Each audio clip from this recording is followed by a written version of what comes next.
¿Alguna vez te has detenido a pensar por qué existen tantas denominaciones cristianas? ¿Por qué hay miles de iglesias diferentes que aseguran tener la verdad, tantas interpretaciones opuestas del mismo libro sagrado, e incluso tantas traducciones distintas de la Biblia?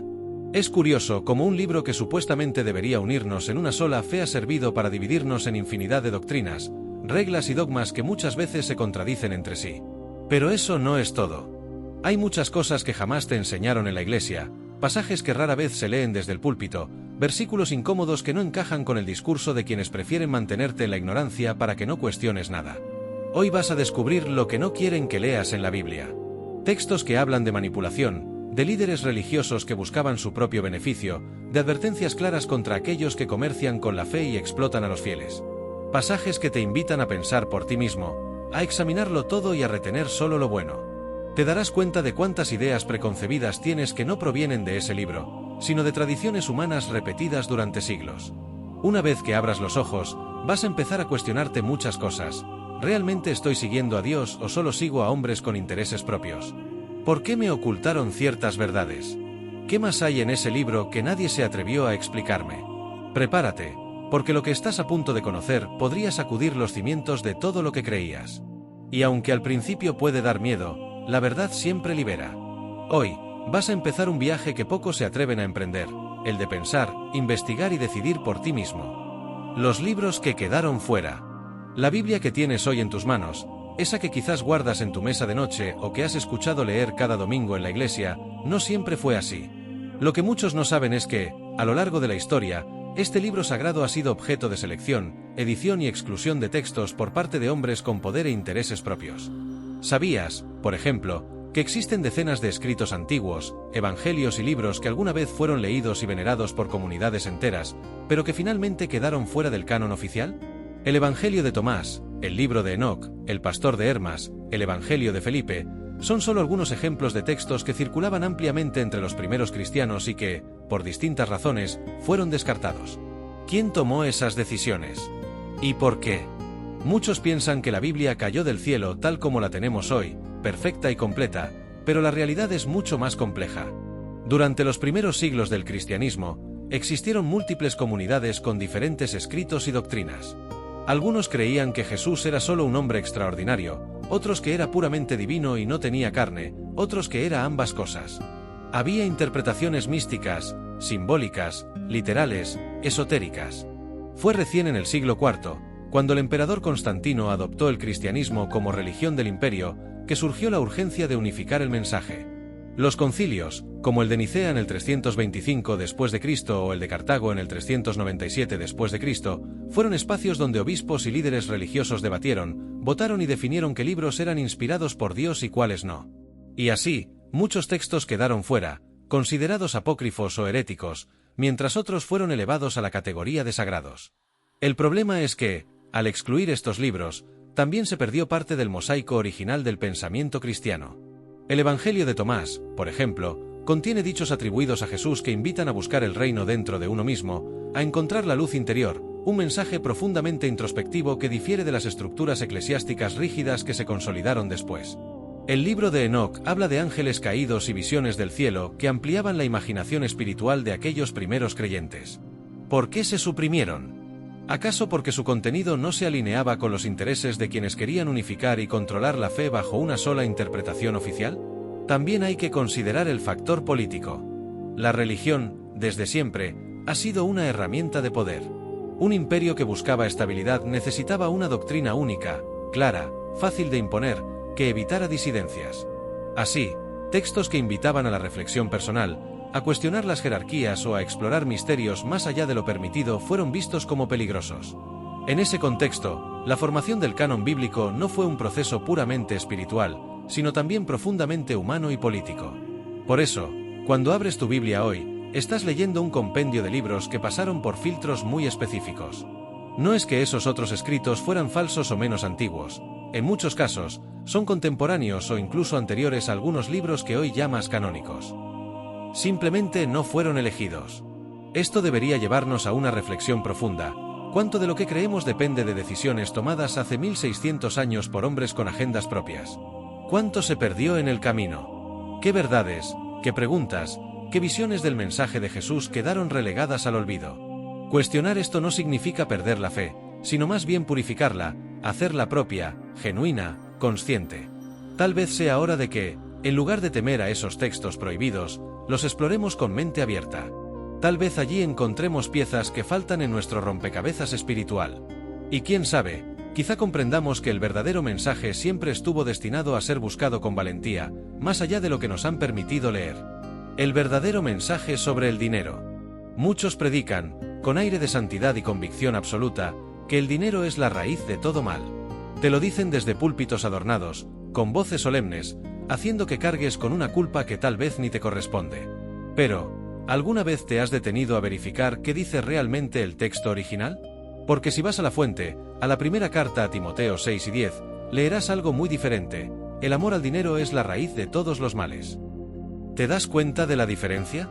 Un pequeño cambio, apenas una palabra, pero que modifica por completo el sentido de un principio espiritual y moral que ha regido la mentalidad de millones durante siglos. No es el dinero en sí el problema. El dinero, al final, es solo una herramienta, un medio de intercambio, un recurso neutral que no posee voluntad propia. El verdadero peligro está en el amor desordenado hacia él, en poner el dinero por encima de los valores, de la conciencia, de la dignidad o de la compasión por el prójimo. Sin embargo, ¿cuántas veces has escuchado a líderes religiosos repetir con ligereza: el dinero es la raíz de todo mal? Esa frase mal citada se ha usado para infundir miedo, para justificar la pobreza como virtud automática, o incluso para condenar cualquier intento de prosperar económicamente, haciendo que las personas se resignen a vidas limitadas creyendo que eso las hace más puras o aceptables ante Dios. Esto ha calado tan hondo que muchos ni siquiera se atreven a soñar con abundancia, por temor a volverse malos.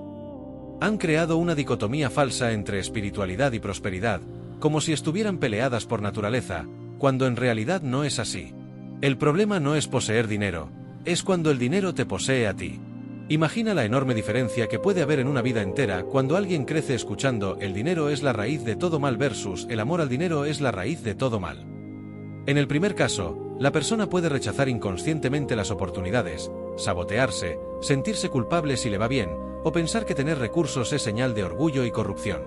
En el segundo caso, la persona entiende que debe cuidar su corazón, no dejar que la avaricia ni la codicia lo dominen, pero sí puede emplear el dinero como un vehículo para hacer el bien, para sostener a su familia, para ayudar a los demás y para cumplir propósitos nobles. Este es un ejemplo claro de cómo una sola palabra mal traducida, repetida sin reflexión, puede distorsionar toda una filosofía de vida. ¿Cuántas otras ideas tendremos mal entendidas solo porque nos las enseñaron así? ¿Cuántas veces aceptamos sin cuestionar, sin investigar, sin volver a la fuente original? El texto bíblico, en su idioma griego, usa la palabra pilarguria, que significa precisamente amor al dinero, una inclinación desmedida, un deseo enfermizo.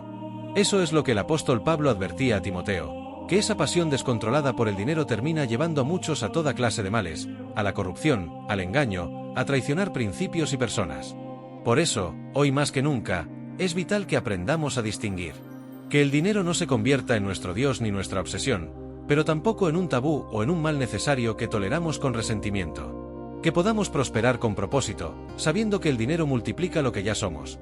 En manos de una persona íntegra, servirá para crear, para edificar, para compartir. En manos de un codicioso, será solo combustible para su egoísmo. Así que la próxima vez que alguien te diga: el dinero es la raíz de todo mal, detente, sonríe y recuerda la verdad. El problema no es el dinero, es el amor desmedido a él. Y esa claridad puede liberarte para vivir con equilibrio, sin miedo a la abundancia ni esclavitud a la codicia. Los gigantes y los ángeles caídos. En el libro del Génesis, capítulo 6, hay un pasaje que muchos prefieren pasar de largo, casi como si fuera un fragmento incómodo que no encaja del todo en el resto del relato bíblico. Dice que los hijos de Dios vieron que las hijas de los hombres eran hermosas, y tomaron para sí mujeres, escogiendo entre todas. De esa unión nacieron los Nefilim, descritos como gigantes o héroes de renombre en la antigüedad. Este fragmento, breve pero cargado de misterio, plantea preguntas que raramente escucharás en un sermón dominical. ¿Quiénes eran esos hijos de Dios? ¿Ángeles caídos que tomaron forma humana y engendraron híbridos con mujeres? ¿Por qué Dios permitió algo así? ¿Y por qué, después de esto, vino el diluvio, casi como un acto radical para purgar la tierra de una corrupción genética y espiritual? El problema es que estas preguntas llevan a lugares que incomodan la teología tradicional. Si aceptas que los hijos de Dios eran ángeles, como sostuvieron muchos antiguos rabinos y también los primeros cristianos, entonces estás abriendo la puerta a un escenario donde seres celestiales descendieron y tuvieron descendencia física con mujeres humanas, dando lugar a razas híbridas. Eso no solo desafía la noción cómoda de un mundo estrictamente humano y espiritual separado, sino que introduce elementos que parecen sacados de un relato mitológico o incluso de ciencia ficción. ¿Cómo explicar que seres espirituales puedan engendrar hijos físicos? ¿Qué implicaciones tiene eso para la comprensión del orden creado? Algunos intentan suavizar el texto diciendo que los hijos de Dios eran simplemente los descendientes piadosos de Set, mientras que las hijas de los hombres serían las descendientes de Caín, y que lo que ocurrió fue simplemente uniones entre creyentes y no creyentes. Es una interpretación conveniente para evitar el desconcierto, pero honestamente no cuadra con el lenguaje del pasaje ni con el impacto que tiene en la narrativa. Si solo fueran matrimonios mixtos de carácter espiritual o moral, ¿por qué el resultado serían los Nefilim, estos gigantes, hombres de fama casi legendaria? ¿Y por qué Dios respondería con un juicio tan drástico como el diluvio universal? Lo que muchos no saben es que este pasaje de Génesis 6 encuentra un desarrollo mucho más amplio en textos antiguos que quedaron fuera del canon bíblico, como el libro de Enoc. Allí se detalla cómo un grupo de ángeles llamados los vigilantes descendió a la tierra, enseñó a los hombres artes secretas, magia, metalurgia para la guerra, cosméticos para seducir, y se unió sexualmente con mujeres humanas, dando origen a gigantes violentos que corrompieron la creación. Según esa tradición, el diluvio no solo fue un castigo por la maldad humana, sino también una forma de limpiar la tierra de esta raza híbrida.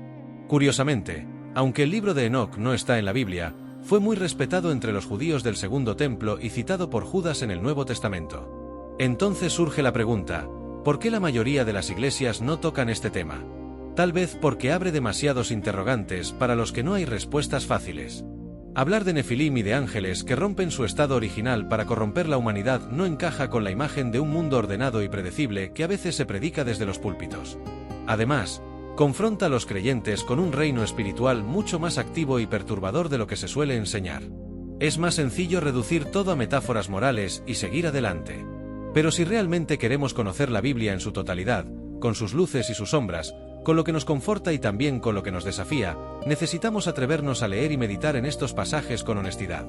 Tal vez no encontremos todas las respuestas, pero el simple hecho de hacernos las preguntas ya amplía nuestra perspectiva, nos recuerda que hay misterios más grandes de lo que imaginamos y nos humilla ante la vastedad de un plan divino que apenas alcanzamos a entrever. Y quizá ahí, en ese espacio de asombro y reverencia, es donde realmente comienza la fe madura. Jesús habló más del infierno, o del amor.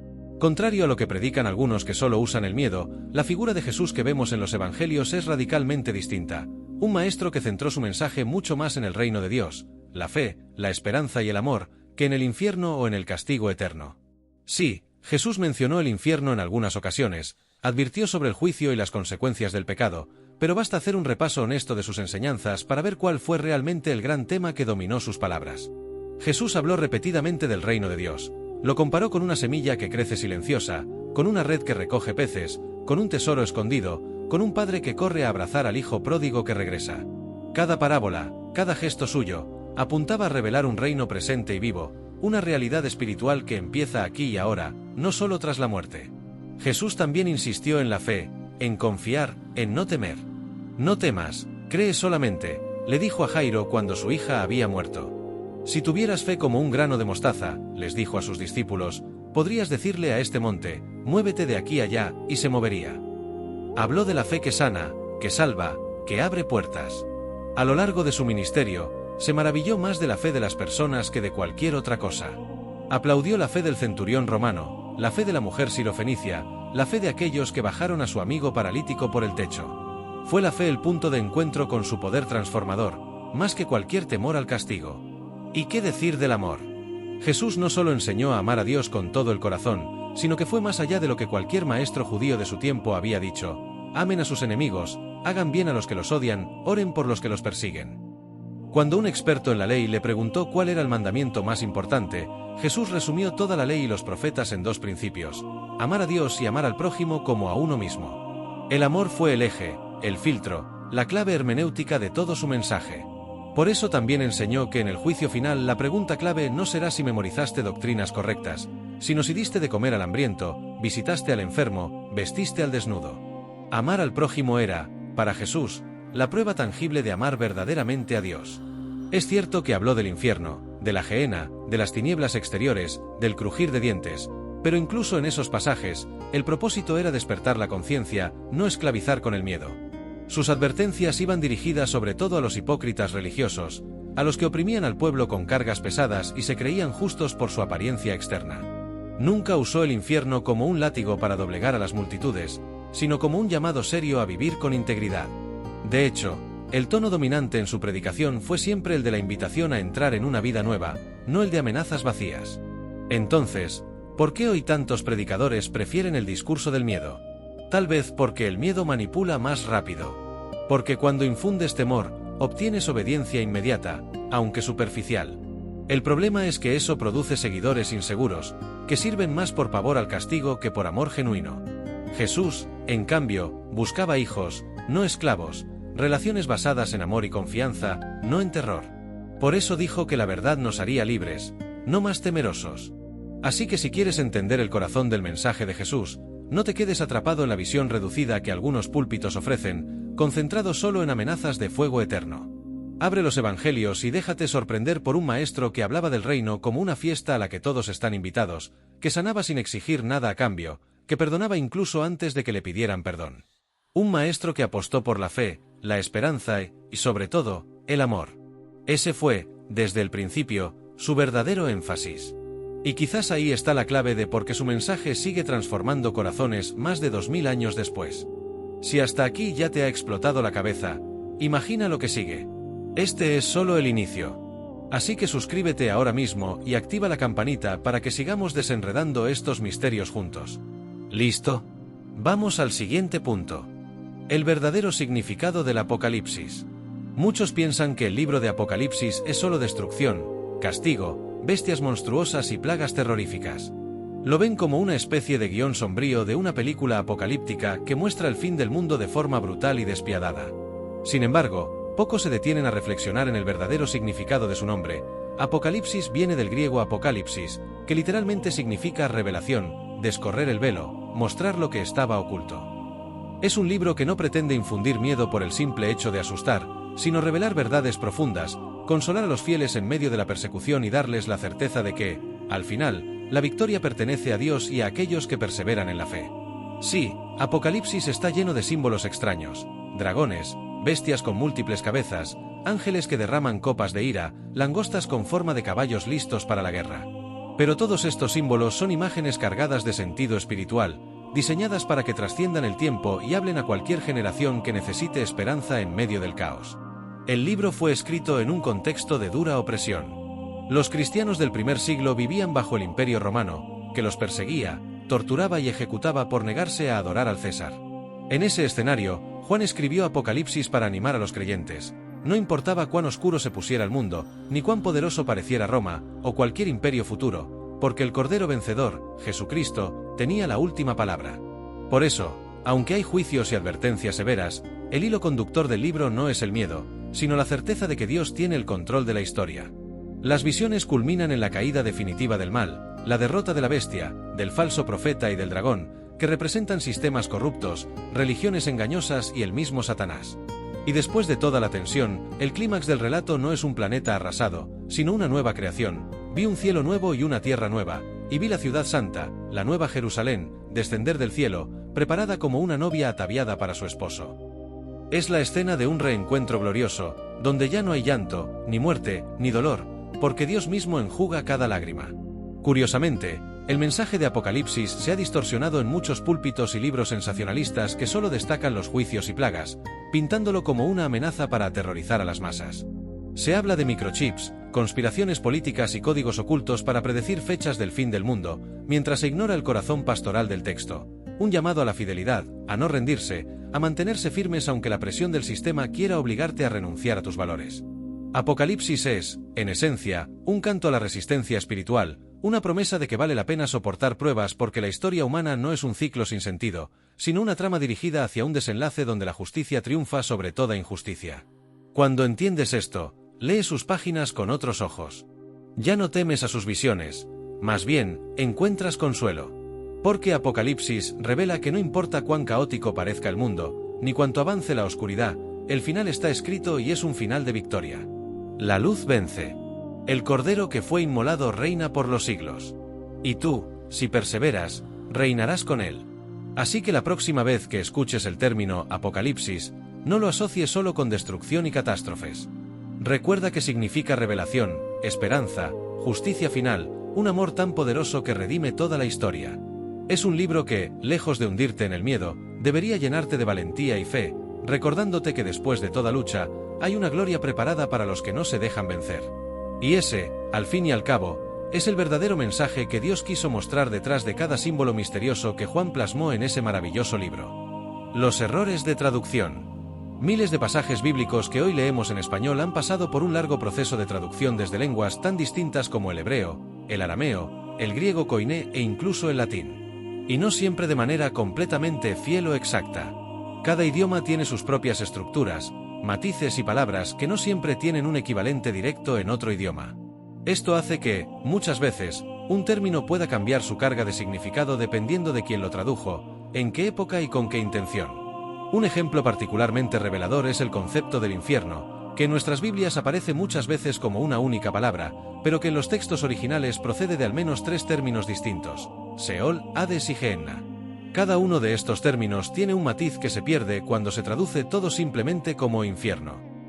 Empecemos con el Seol, un término hebreo que aparece en el Antiguo Testamento. Para los antiguos israelitas, el Seol era simplemente el lugar de los muertos, una especie de morada sombría donde iban todos, justos e injustos, sin distinción clara. No era un lugar de tormento activo ni de fuego eterno, más bien, era un estado de existencia sombrío, casi un silencio perpetuo, alejado de la vida y la luz de Dios. Así, cuando Job decía «descenderé en dolor a mi hijo hasta el Seol», o cuando Jacob creyó muerto a José, no se referían a un infierno de fuego, sino al simple hecho de bajar a la tumba, a esa morada oscura de los muertos. Luego tenemos el término griego Hades, que aparece en el Nuevo Testamento. Hades era el equivalente griego del Seol, usado en la Septuaginta, la traducción al griego del Antiguo Testamento, y en muchos pasajes del Nuevo. Tampoco representaba necesariamente un lugar de castigo eterno, sino el mundo subterráneo donde residían los muertos. Por ejemplo, cuando Jesús habla de que las puertas del Hades no prevalecerán contra su iglesia, está usando esta imagen para hablar del poder de la muerte en general, no de un infierno ardiente. Finalmente, está Gehenna, el término que más se acerca a la idea popular que hoy tenemos del infierno. Gehenna hace referencia al Valle de Hinnom, un lugar real al suroeste de Jerusalén que había sido escenario de cultos paganos, donde se ofrecían sacrificios humanos, y que en tiempos de Jesús era usado como un basurero donde ardían fuegos constantes para consumir desperdicios y cadáveres de animales. Jesús usó esta imagen gráfica para advertir sobre el destino final de aquellos que rechazan a Dios, usando un lugar que sus oyentes conocían bien, cargado de un simbolismo potente. Cuando traducimos todo esto simplemente como infierno, reducimos la riqueza y diversidad del mensaje original. Es muy diferente entender que algunos pasajes hablan del Seol, el lugar de los muertos sin distinción, otros del Hades, la morada temporal de los fallecidos en el contexto griego, y otros de la Gehenna, imagen del juicio final y del fuego que destruye. La amalgama indiscriminada que hicieron algunas traducciones termina fomentando una teología del miedo basada en un solo concepto del infierno que no refleja fielmente las distintas dimensiones que el texto bíblico ofrecía. Y este es solo un ejemplo entre miles. Las escrituras están llenas de términos con significados muy específicos que, al pasar de un idioma a otro, pierden matices importantes o se distorsionan. Por eso es tan relevante estudiar el contexto, las lenguas originales y las culturas donde surgieron estos textos. Así entendemos que no todo lo que nos han enseñado es tan simple ni literal como parece. Detrás de cada palabra hay un mundo entero de historia, cultura y simbolismo que espera ser descubierto. Solo así podemos aproximarnos a la verdadera profundidad del mensaje bíblico, sin quedarnos con interpretaciones reduccionistas que a veces solo han servido para manipular o asustar. Y quizá, al conocer estos detalles, muchos comiencen a leer la Biblia con ojos nuevos, sin miedo, pero con un asombro renovado por todo lo que realmente dice, y todo lo que, por siglos, nos han traducido de maneras que no siempre contaban toda la verdad. ¿Y las mujeres? ¿Sabías que en la Biblia hubo profetisas, juezas y líderes mujeres tanto en el Antiguo como en el Nuevo Testamento? Muchas personas desconocen esto porque, a lo largo de los siglos, las enseñanzas dominantes dentro de ciertas corrientes religiosas han minimizado o incluso silenciado el papel crucial que desempeñaron las mujeres en la historia sagrada, moldeando así una percepción que termina acomodándose más a tradiciones culturales patriarcales que al verdadero testimonio bíblico. Cuando se examinan detenidamente las Escrituras, surge un panorama muy distinto, donde las mujeres no solo eran oyentes pasivas, sino protagonistas activas del plan divino, portadoras de mensajes proféticos y líderes que guiaron a pueblos enteros. Basta con mencionar a Débora, una de las figuras más impactantes del Antiguo Testamento. Ella no solo fue profetisa, sino también jueza de Israel, la máxima autoridad política y espiritual del pueblo en ese tiempo. Bajo su liderazgo, Israel obtuvo una de sus victorias militares más notables contra los cananeos. En Jueces 4 y 5 se relata cómo Débora no temió llamar a Barak para que fuera a la guerra y cómo lo inspiró a cumplir el mandato de Dios, profetizando que la gloria final sería para una mujer. Y así fue, Jael terminó ejecutando al general enemigo, Sísara. ¿Por qué no escuchamos más sermones que celebren este tipo de valentía femenina? También está Hulda, otra profetisa mencionada en 2 Reyes 22. Cuando el sacerdote Hilcías halló el libro de la ley en el templo y el rey Josías quiso saber si el juicio de Dios vendría sobre Judá, ¿a quién recurrieron? A Hulda, quien interpretó la palabra del Señor con firmeza y autoridad. Esto demuestra que, en momentos clave de la historia de Israel, no se dudó en consultar a una mujer para recibir el mensaje divino. Su papel fue tan decisivo como el de cualquier profeta hombre. En el Nuevo Testamento, el patrón continúa. Ana, la profetisa, aparece en Lucas 2 esperando la redención de Israel en el templo, reconociendo al niño Jesús como el Mesías y proclamándolo abiertamente. Y no olvidemos a las hijas de Felipe, mencionadas en Hechos 21, 9, que profetizaban. Incluso el apóstol Pablo, a menudo mal interpretado como alguien que restringía a las mujeres, reconocía que en las asambleas ellas podían orar y profetizar, siempre que lo hicieran con el debido respeto cultural del momento. 1 Corintios 11. Su preocupación no era silenciar, sino mantener el orden y el testimonio adecuado según las costumbres sociales, pero el ministerio femenino nunca fue negado. Sin embargo, a lo largo de los siglos, el énfasis en estos relatos fue disminuyendo. Con el avance de estructuras eclesiásticas rígidamente masculinas y la influencia de costumbres patriarcales, muchos textos se enseñaron de forma parcial o se interpretaron de tal manera que el liderazgo femenino quedaba relegado a un segundo plano. Esto ha dejado la falsa impresión de que la Biblia solo avala un liderazgo masculino y que las mujeres están destinadas a roles secundarios. Pero un análisis honesto muestra que no fue así desde el inicio. El problema surge cuando tradiciones posteriores toman el lugar del mensaje bíblico y, por comodidad o por control, se seleccionan solo aquellas partes que convienen a estructuras humanas, dejando de lado el impresionante ejemplo de mujeres que escucharon, hablaron y actuaron según la voz de Dios. Recuperar sus historias no solo es hacerles justicia a ellas, sino también abrir los ojos a la verdadera amplitud del obrar divino, que nunca estuvo limitado por género.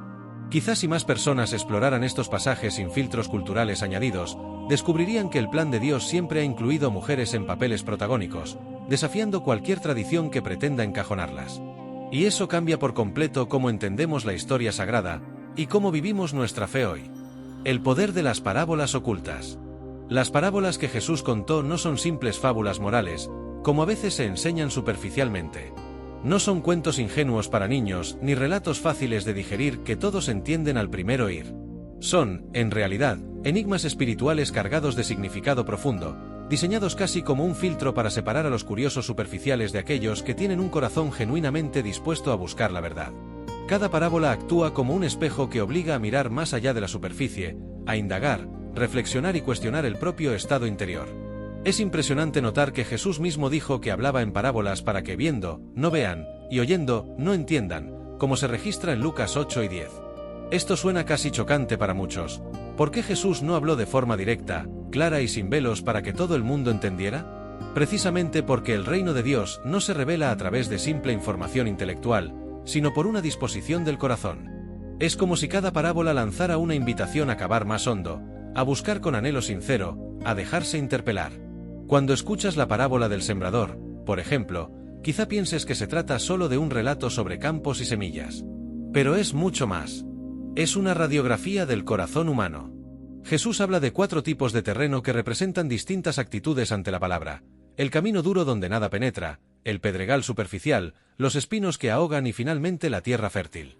La pregunta no es solo, ¿qué significa esto?, sino, ¿qué tipo de tierra soy yo? La parábola no da la respuesta, la exige de ti. ¿Dejarás que las preocupaciones y riquezas ahoguen lo que Dios quiere hacer? ¿Eres solo un oyente entusiasta que dura poco? ¿O realmente permites que la palabra eche raíces profundas? Algo similar sucede con la parábola del hijo pródigo. Muchos la conocen solo como una historia de perdón, pero es un poderoso retrato del carácter de Dios y también de la religiosidad del hermano mayor, que aunque nunca se fue de casa, vivía sin disfrutar del amor del Padre. O la parábola del buen samaritano, que rompe prejuicios culturales y expone la hipocresía de la religiosidad vacía. Cada historia es una bomba espiritual camuflada en lenguaje sencillo, que estalla en el corazón de quien se atreve a meditarla.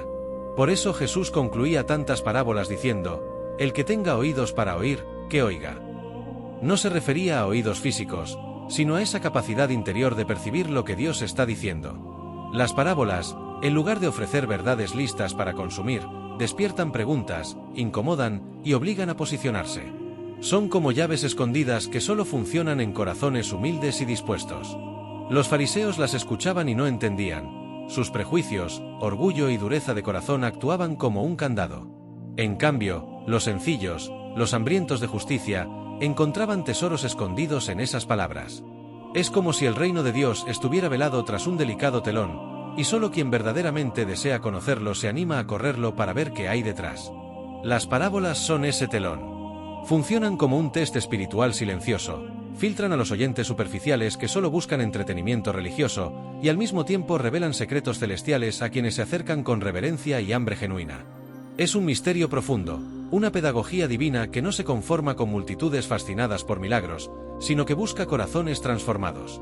De ahí la importancia de no leer las parábolas con ligereza, como simples cuentos bonitos para memorizar, sino de dejar que ellas nos examinen, nos confronten y nos moldeen. Cada parábola es una invitación personal a entrar en un reino que no se percibe con la lógica humana, sino con los ojos del alma. Y solo los que buscan de verdad, encuentran. El mensaje central que olvidamos. Si tuvieras que destilar toda la Biblia en una sola esencia, en un solo mensaje que capture su núcleo más puro, sería este: ama a Dios sobre todas las cosas y a tu prójimo como a ti mismo. Así lo resumió Jesús cuando le preguntaron cuál era el mandamiento más importante.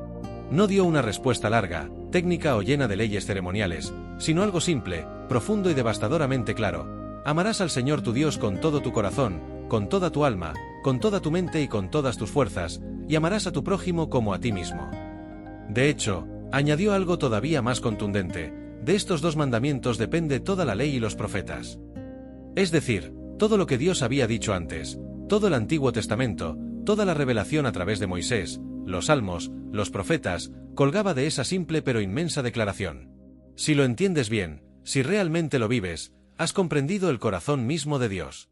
Y sin embargo, irónicamente, parece ser lo primero que olvidamos. ¿Por qué es tan fácil desviarnos? Porque amar a Dios con todo lo que somos no es un acto religioso externo, no es ir a un templo ni recitar oraciones mecánicas. Es rendir completamente el corazón, someter la voluntad, reorientar los afectos y deseos más íntimos hacia Él. Es ponerlo por encima del dinero, del éxito, del placer, de la aprobación de los demás, incluso por encima de uno mismo. Y eso cuesta. Requiere morir a muchas cosas que preferimos conservar. Significa dejar de ser el centro de nuestro pequeño universo para que Dios ocupe ese lugar. Por eso, aunque es el mandamiento más importante, suele ser el más ignorado. Nos es más fácil cumplir reglas externas, asistir a eventos religiosos o debatir doctrinas, que amar a Dios con una pasión total. Y amar al prójimo como a uno mismo tampoco es menos desafiante. Jesús lo llevó al extremo cuando dijo: ama a tus enemigos, bendice a los que te maldicen, ora por los que te persiguen. ¿Quién hace eso de manera natural? Nuestra carne clama por venganza, justificación o al menos distancia segura. Pero el amor que Dios pide no se limita a quienes nos caen bien o comparten nuestra manera de pensar. Es un amor que trasciende el mérito, que actúa incluso cuando no hay reciprocidad. Es perdonar 70 veces 7, dar la otra mejilla, cargar las cargas de los demás, llorar con los que lloran y gozarse con los que se gozan. Es un amor activo, sacrificial, que busca el bien del otro sin esperar aplausos ni retorno. Lo más trágico es que, aunque estos son los dos mandamientos que sostienen todo el edificio espiritual, solemos reemplazarlos con debates interminables sobre quién tiene la teología correcta, o contradicciones humanas que a veces ahogan el verdadero espíritu del Evangelio. Construimos religiones sofisticadas y olvidamos lo esencial: amar. Jesús lo advirtió: en esto conocerán todos que sois mis discípulos, si tenéis amor los unos por los otros. No dijo que nos conocerían por nuestros grandes templos, por los milagros, por nuestras posiciones morales o por defender doctrinas, sino por el amor genuino, visible, palpable. Si cada creyente tomara en serio amar a Dios con todo y al prójimo como a sí mismo, el mundo sería otro. La fe dejaría de ser vista como un conjunto de prohibiciones o como un club cerrado, y se convertiría en un torrente de vida, compasión, justicia y esperanza. Es hora de volver a lo más básico, que a la vez es lo más alto: amar. Todo lo demás, doctrinas, dones, profecías, conocimiento, pasará. Pero el amor permanece para siempre, porque es la naturaleza misma de Dios. Y si algo hemos de reflejar de Él en esta tierra, es precisamente eso. ¿Qué harás con esto? Ahora que sabes algunas cosas que no querían que leyeras, la pregunta inevitable que surge es: ¿qué vas a hacer con esto? ¿Vas a dejar que pase como una simple curiosidad más, un dato interesante que compartes en una conversación casual, o vas a permitir que despierte en ti un hambre nueva por la verdad? Porque la verdadera revelación, la que transforma, sacude y reestructura toda tu manera de ver la vida, no ocurre simplemente escuchando lo que otros dicen. Ocurre cuando decides abrir los ojos por ti mismo, cuando tomas la decisión consciente de investigar, cuestionar, leer, comparar y sobre todo buscar a Dios con un corazón sincero, sin filtros impuestos por la tradición o el miedo. ¿Cuánto tiempo llevas aceptando enseñanzas solo porque un predicador las dijo con voz autoritaria desde un púlpito? ¿Cuánto tiempo llevas repitiendo frases aprendidas sin detenerte a preguntarte si eso realmente está escrito así o si quizás fue sacado de contexto, traducido con sesgo o interpretado bajo intereses humanos? ¿Te das cuenta de cuánta historia, manipulación política y poder han intervenido en los textos, en los concilios, en las traducciones y en la forma en que hoy se predican ciertas cosas? La Biblia no es un libro pequeño ni simple. Está compuesta por decenas de escritos de diferentes autores, culturas, idiomas y épocas. Fue escrita en hebreo, arameo y griego, luego traducida al latín, y siglos después al inglés, alemán, español y a miles de lenguas. Cada traducción conlleva decisiones interpretativas. Cada palabra puede tener matices. Y sí, también hubo libros que fueron apartados por hombres reunidos en concilios, que determinaron que debía ser considerado canónico y que no. Todo esto no significa que no puedas confiar en la Escritura. Al contrario, significa que debes leerla con respeto, con profundidad, pero también con un espíritu crítico, guiado por el mismo Dios que inspiró sus páginas, pidiéndole discernimiento para separar lo esencial de lo accesorio, la verdad eterna de las interpretaciones humanas pasajeras. Ahora que tienes estas preguntas incómodas rondando tu mente, sobre los Nefilim, sobre las mujeres líderes que la historia silenció, sobre el verdadero significado de palabras como infierno, sobre lo que realmente dijo Jesús acerca del dinero, el amor, el reino de Dios o el Apocalipsis, ¿te vas a conformar con lo que siempre te contaron? ¿O vas a sentarte con tu Biblia abierta, dispuesto a leerla como si fuera la primera vez, dejando que hable por sí misma, sin las gafas de las tradiciones? Porque hay algo poderoso que ocurre cuando decides buscar por ti mismo. Tu fe deja de ser heredada y se convierte en tuya. Tu relación con Dios deja de estar mediada por intermediarios humanos y se vuelve directa, viva, auténtica. No tengas miedo de hacer preguntas. Dios no se intimida con tus dudas. Al contrario, Él promete que si lo buscas de todo corazón, lo encontrarás. Jesús mismo dijo: pedid y se os dará, buscad y hallaréis, llamad y se os abrirá. Él no teme que examines, que cuestiones, que profundices. La religión muchas veces teme, porque un creyente que investiga es un creyente que ya no se controla tan fácilmente. Pero Dios anhela hijos maduros, no robots adoctrinados. Anhela personas que lo amen con entendimiento, no solo con rituales vacíos. Así que hoy depende de ti. Puedes volver a cerrar este asunto, seguir con tu vida como siempre, tranquilo en tu zona de confort espiritual. O puedes encender esa chispa que ha comenzado a arder, abrir tu Biblia con ojos nuevos, y dejar que sea Dios mismo quien te enseñe. Porque la verdadera revelación, la que cambia destinos, la que libera cadenas, la que te da propósito, no comienza cuando escuchas un sermón. Comienza cuando decides buscar por ti mismo. ¿Qué vas a hacer ahora? Así que si quieres seguir descubriendo estos misterios, si quieres explorar la fe sin fanatismos pero con profundidad, te invito a suscribirte ahora mismo. Este canal es tu espacio para hacer preguntas que otros temen. Dale a like, comparte este vídeo con alguien que necesite abrir los ojos, y prepárate, porque lo mejor está por venir.